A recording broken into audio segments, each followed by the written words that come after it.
For each of us, home and homecoming has a different meaning.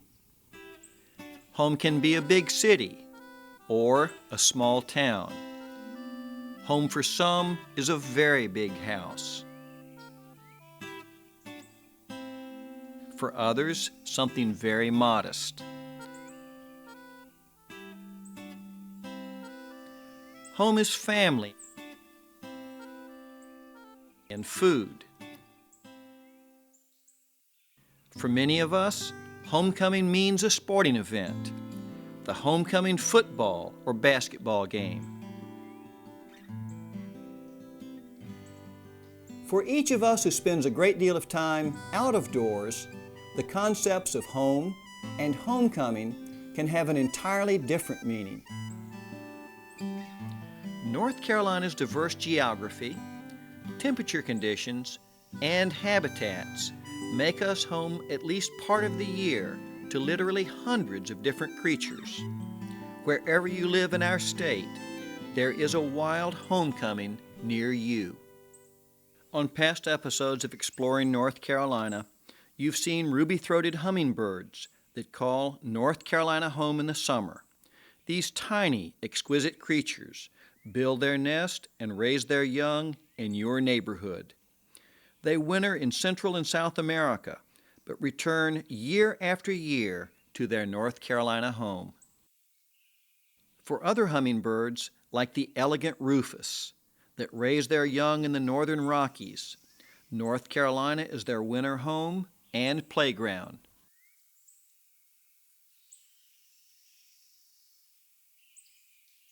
On the opposite end of the size spectrum, we've shown you the spectacular birds of winter. Swans, geese, and ducks, whose natal lands are far to the north. They depend on a winter homecoming in North Carolina for their very survival. We've shown you the stick-built homes of the magnificent seahawk or osprey. They can be found in the warm months on our coast or on inland lakes and rivers while raising their young. In the winter, over their 15 to 20 year lifespan, our birds will fly to the West Indies, Central or South America. The tug of their Tar Heel roots bring them back each spring. On this show, you've met the golden Bathonetary warbler.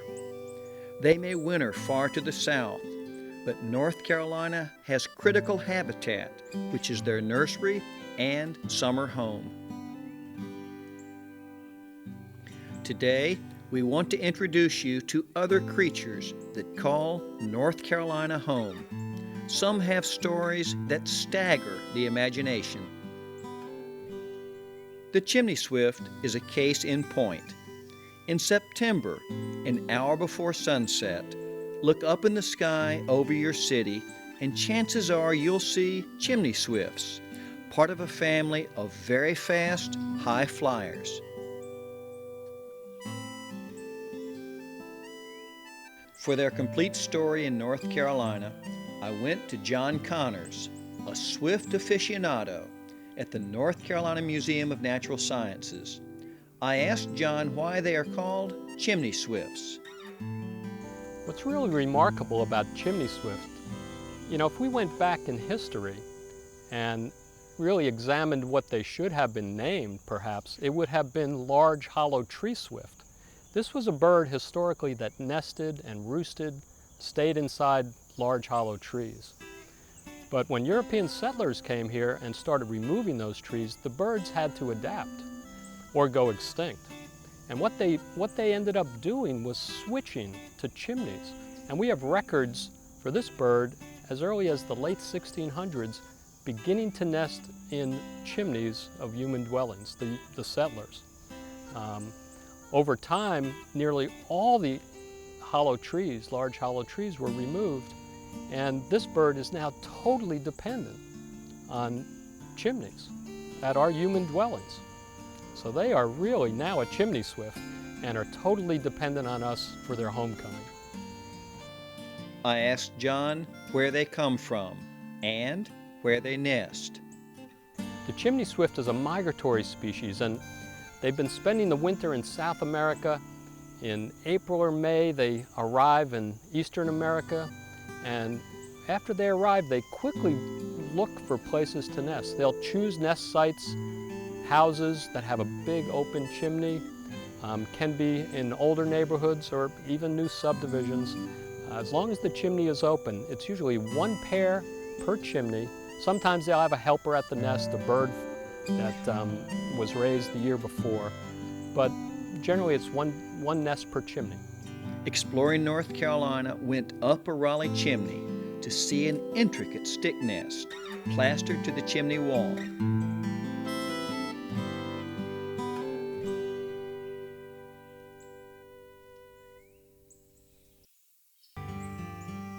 You'll notice that the birds cling to the chimney with very small legs and feet.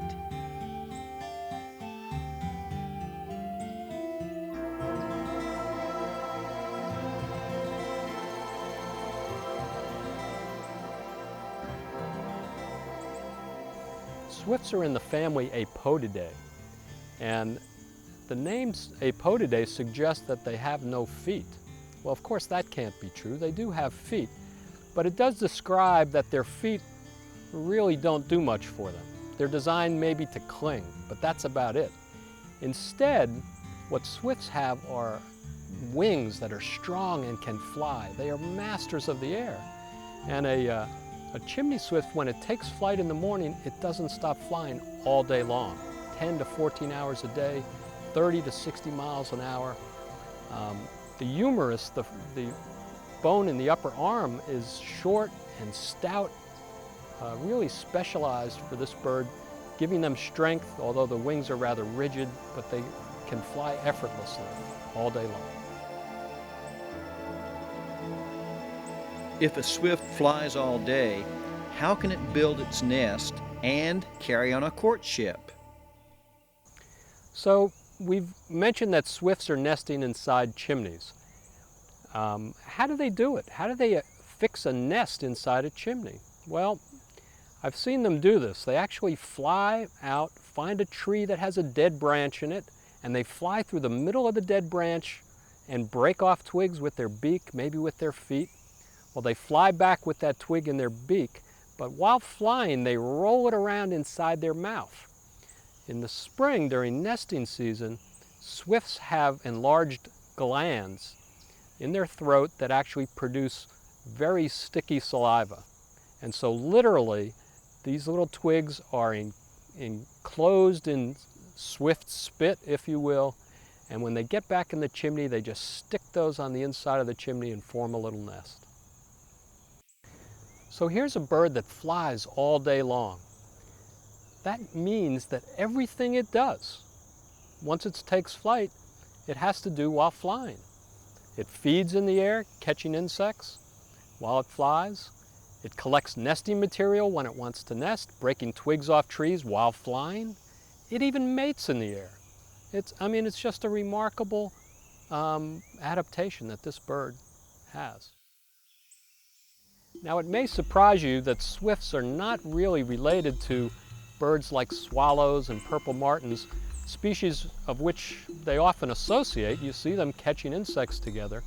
So they feed alike, but they're not really close relatives. Curiously, it's hummingbirds who is the closest relative of swifts. Their foot structure is very similar. Hummingbird can do a little bit more with its feet. It can actually perch, which a swift can't do, but otherwise, they're not related to swallows, they're related to hummingbirds. I wanted to know why chimney swifts gather in the fall in great numbers in towns all over the Carolinas and in much of North America. So the nesting sequence for swifts in central North Carolina begins in May and June, and they'll lay 3 to 5 eggs.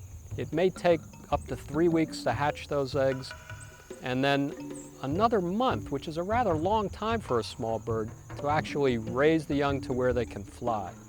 It makes sense though. Here's a bird that once it takes wing, it has to be able to fly perfectly. So the young don't leave the nest for almost a month. However, the day they do, they start gathering with other swifts that are leaving their nests, and they form these larger and larger flocks. Eventually, those flocks gather together and start roosting communally in one chimney. So as the summer progresses and we enter early fall, these roosts tend to get larger. And it doesn't matter what part of the state you're in the mountains in Asheville, Charlotte, across the Piedmont, even in the coastal plain, in most urban areas you'll be able to find roosts in large industrial buildings or old schools, and these roosts can be enormous. John took me to a roost in downtown Raleigh. A single chimney, 12 stories above the street, attracted perhaps 5,000 birds. From the street below, they were only tiny specks against the skyline. Moving to the roof, 12 stories above Fayetteville Street, we soon had a swift's eye view of Memorial Auditorium and the North Carolina State Capitol. The chimney is simple and almost indistinguishable from others in the downtown area, except this special chimney was chosen by the swifts. The birds gathered for an hour before sunset during much of September in ever-increasing numbers.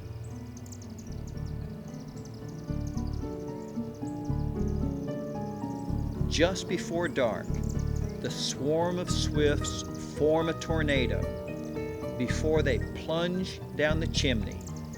This is one of the great sights of nature available in Raleigh and in your town.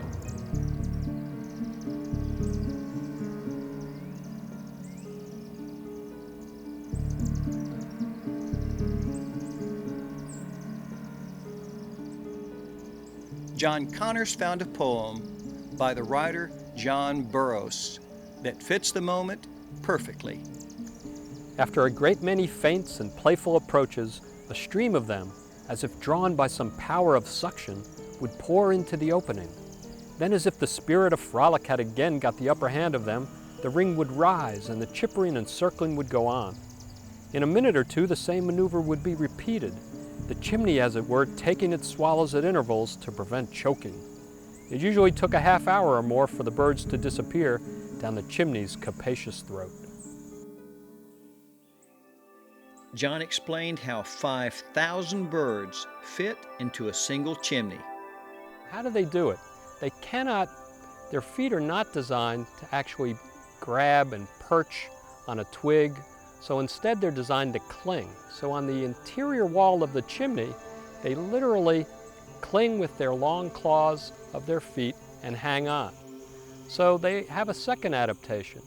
The quill of their tail feather extends beyond the plume, so they literally have spine-tipped tail feathers. Since this was almost impossible for me to visualize, Exploring North Carolina took a page out of Santa Claus's playbook and put a camera down the chimney, beginning 12 stories above the Raleigh skyline. We found that birds began to cling to bricks and masonry 10 to 15 feet below the chimney top.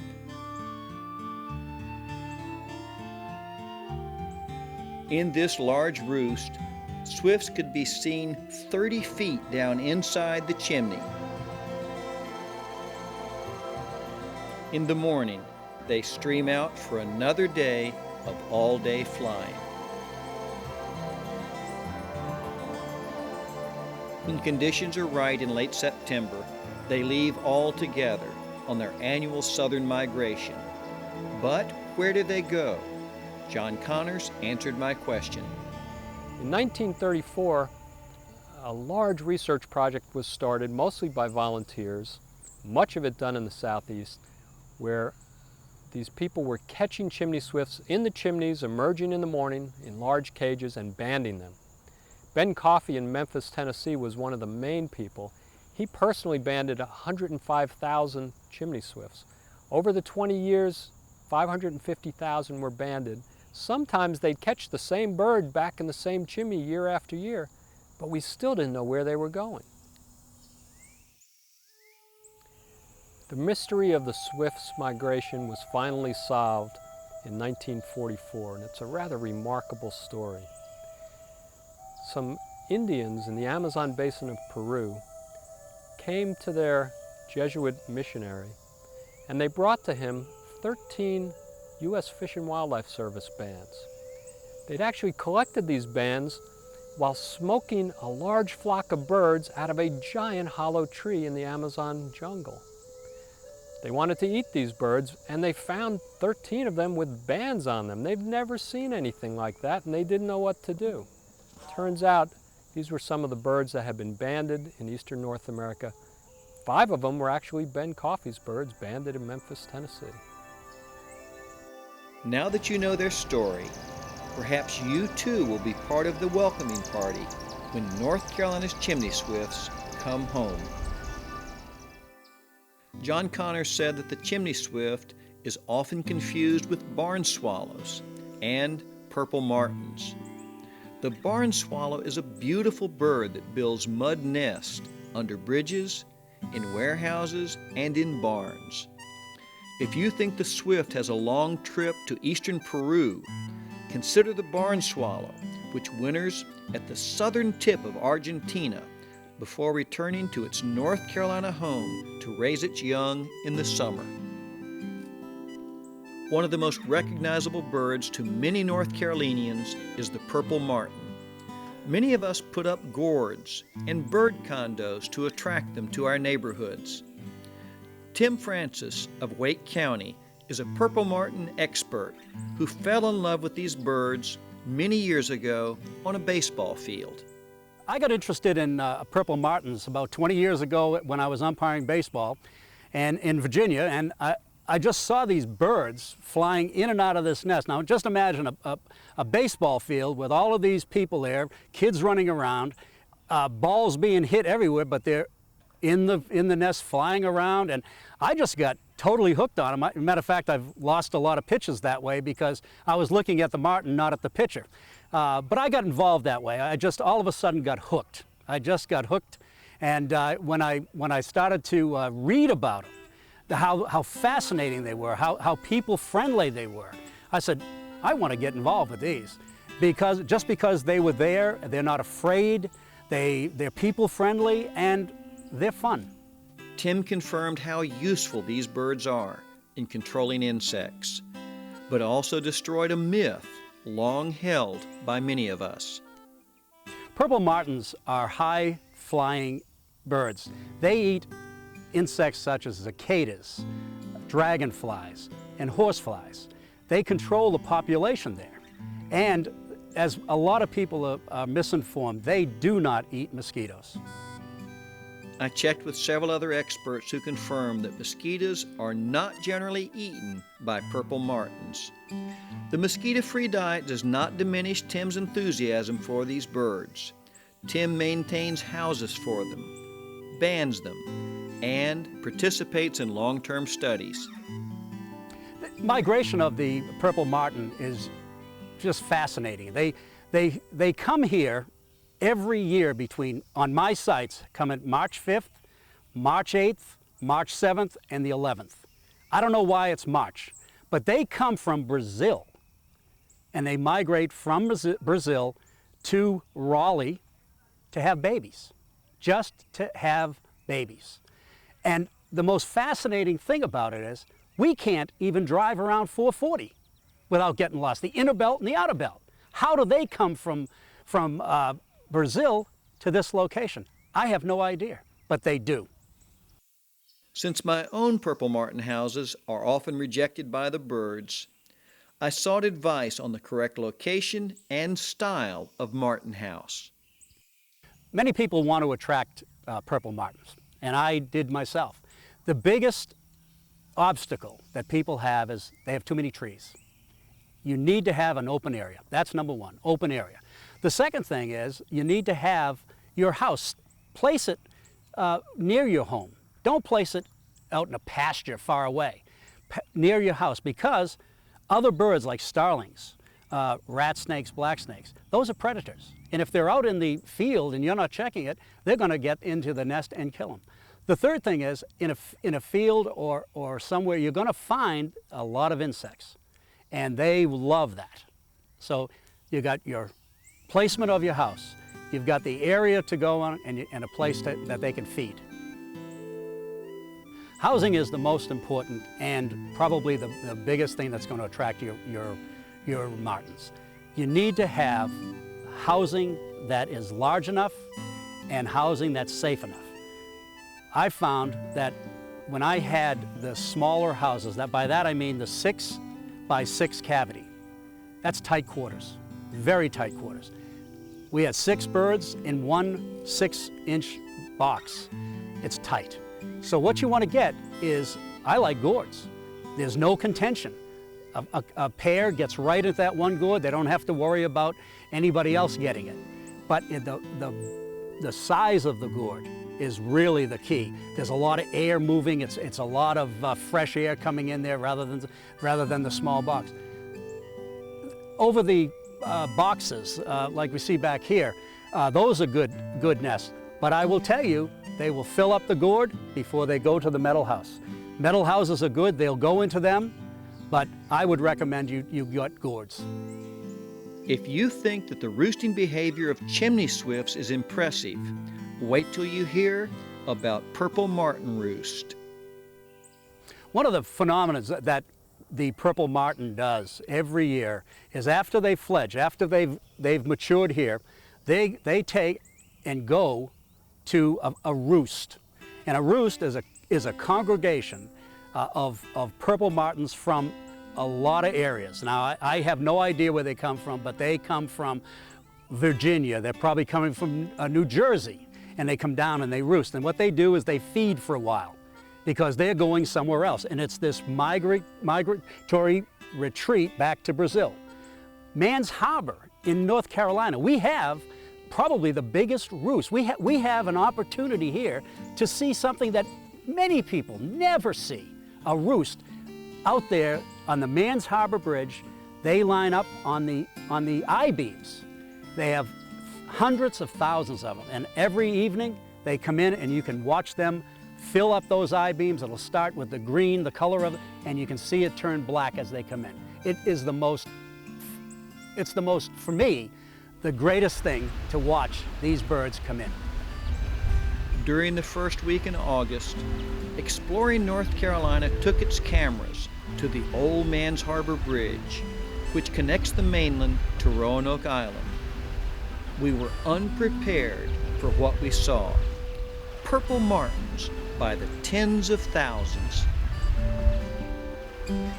The next time someone invites you to a homecoming, I hope you won't forget North Carolina's most special homecomings. You'll see them while exploring North Carolina.